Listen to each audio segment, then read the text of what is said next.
بسم اللہ الرحمن الرحیم۔ السلام علیکم ناظرین، امید کرتے ہیں آپ سب خیریت سے ہوں گے اور آپ دیکھ رہے ہیں اسلامک اردو چینل۔ آج ہم آپ کو فضائل شب قدر کے بارے میں بتائیں گے۔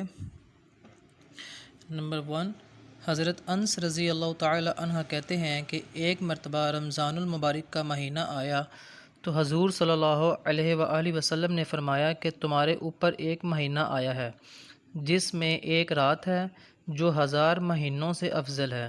جو شخص اس رات سے محروم رہ گیا گویا ساری ہی خیر سے محروم رہ گیا، اس کی بھلائی سے محروم نہیں رہتا مگر وہ شخص جو حقیقتاً محروم ہی ہے۔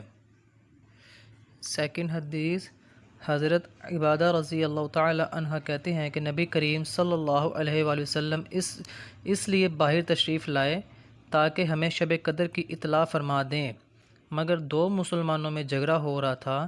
حضور صلی اللہ علیہ وآلہ وسلم نے ارشاد فرمایا کہ میں اس لیے آیا تھا کہ تمہیں شب قدر کی خبر دوں، مگر فلاں شخصوں میں جھگڑا ہو رہا تھا کہ جس کی وجہ سے اس کی تعین اٹھا لی گئی۔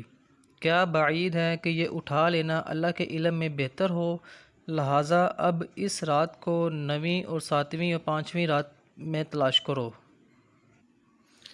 اگلی حدیث میں حضرت عائشہ رضی اللہ تعالی عنہا نے حضور صلی اللہ علیہ وآلہ وسلم سے پوچھا کہ یا رسول اللہ صلی اللہ علیہ وآلہ وسلم، اگر مجھے شب قدر کا پتہ چل جائے تو کیا دعا مانگوں؟